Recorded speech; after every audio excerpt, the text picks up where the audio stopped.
In 1997, 5 airlines from the Americas, Europe and Asia founded Star Alliance as the first global aviation alliance.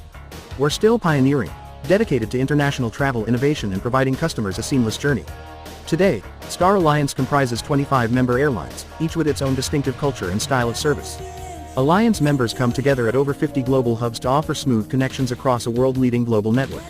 A management company based in Frankfurt, Germany, and Singapore, coordinates Star Alliance projects and activities, which include airport co-location, digital infrastructure, frequent flyer integration, joint business lounge projects, and other services to improve the travel experience.